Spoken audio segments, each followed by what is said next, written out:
Hello my dear soul family. आज मैं अपने where I am stuck season के बारे में अपना जो एक्सपीरियंस है वो शेयर करना चाहूँगी और अपने सारे सोल सिस्टर्स को ये मैं रिक्वेस्ट करूँगी कि आप ही ये सेशन ज़रूर लें। जिनको इनर वर्क किए हुए बहुत दिन हो चुके हैं, उसके बाद भी उनके डीएम का कोई मूव नहीं है, या फिर डीएम आके रियूनियन होने के बाद भी उनका वापस से सेपरेशन हुआ है, वो फिर से मतलब भाग रहे हैं आपसे, तो आपको ये सेशन ज़रूर लेना चाहिए। क्योंकि मैं अपना एक्सपीरियंस बताऊं कि मुझे लगता था कि मैंने सारा इशू हील कर लिया, मुझे सब पता चल गया और अब मेरे अंदर कोई इशू नहीं है, मैं ऐसा सोचती थी। और फिर भी मेरे डीएम में से भागते थे क्योंकि मेरा इनर वर्क के बहुत दिन हो चुका था। मैंने मैम के सारे कोर्सेज भी ले रखे थे, मैं सब कुछ बहुत सिस्टमेटिकली करती थी, अटेंटिवली करती थी। उसके बाद भी कहीं से भी मेरा डीएम का मूव नहीं था। जैसे कि वो बात कर किए, रियूनियन हो गया, उसके कुछ दिन बाद वो फिर से मुझे ब्लॉक कर दिए और फिर ऐसे हो गए जैसे पहले थे।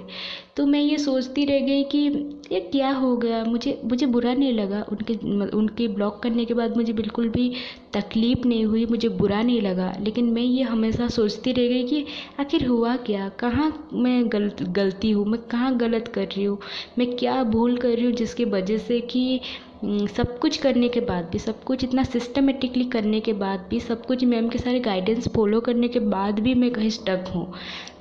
फिर भी मैं ये सोच के मैम से सेशन नहीं ली थी कि मुझे एग्जैक्टली पूछना क्या है।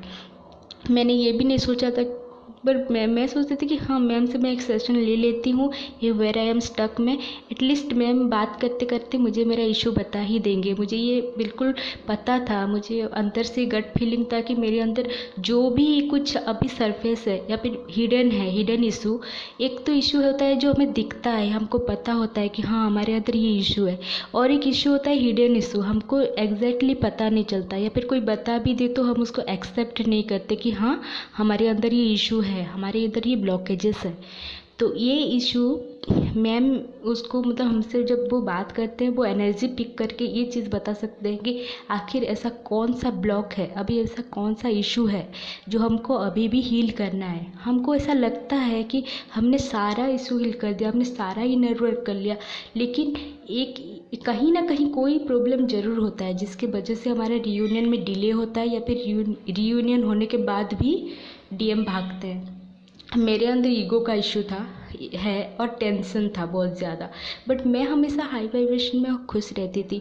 मुझे ऐसा लगता था कि मेरे अंदर अब टेंशन नहीं है, ईगो नहीं है। मैं हमेशा ऐसा सोचती थी कि मेरे अंदर ईगो नहीं है, कोई ईगो नहीं है।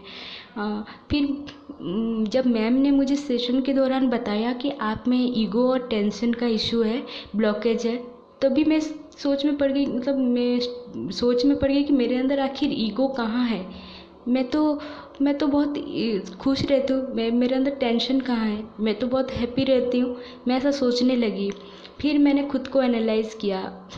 मैम के सेशन के बाद मैंने खुद को एनालाइज़ किया, पूरी रात सोची। उसके बाद मैंने देखा कि मैम ने बिल्कुल एग्जैक्ट सही एनर्जी पिक करी थी। मुझे बिल्कुल ईगो है, मेरे हर एक चीज़ पर ईगो था। एक्चुअली मुझे मेरे माइंड पर ईगो था कि मुझे सब पता है, और मेरा ईगो था, मुझे मेरे हेयर पर ईगो था, मुझे मेरे स्किन का ईगो था, मुझे मेरे मतलब जो भी मेरे पास है उस सब का ईगो था, जो मुझे अब पता चला, मैम ने रियलाइज़ कराया। और ये हिडन ईगो था, मैं किसी के सामने दिखाती नहीं थी कि मेरे अंदर ईगो है, पर हाँ मेरे अंदर ईगो था। आज मैं सबके सामने ये चीज़ को एक्सेप्ट करती हूँ, हाँ है भी। मैं इसको आज से हील करने की कोशिश भी करूँगी, बट ये मुझे बिल्कुल भी नहीं पता था कि मेरे अंदर ईगो और टेंशन का इशू है। हाँ, थैंक यू मैम, बहुत सारा थैंक यू कि आपने मुझे ये बताया, ये रियलाइज़ कराया कि हाँ मेरे अंदर ईगो है, और इसी वजह से मेरा यूनियन होने के बाद भी, रियूनियन होने के बाद भी मेरे डीएम में से भागे, या फिर उन्होंने मुझे ब्लॉक कर दिया और बातचीत करना बंद कर दिए। मुझे एग्जैक्टली ये where I am stuck season में पता चला। तो मैं आज अपनी उन सारी डीएफ को, अपनी सारी उन सोल सिस्टर्स को रिक्वेस्ट करती हूँ कि जिनका भी रियूनियन होने के बाद, या फिर उनका डीएम टॉकिंग टर्म्स में होने के बाद भी उनके ब्लॉक कर दिया, या फिर बात अच्छे से नहीं कर रहा है, तो वो लोग ज़रूर मैम से एक बार सेशन लें। मैम आपकी बात करने के स्टाइल से, या फिर आपकी बातों से ही आपकी एनर्जी पिक करके आपको बता देंगे कि आप में हिडन इशू क्या है, और फिर आपको उसी में काम करना है। उसके बाद सब कुछ ठीक हो जाएगा।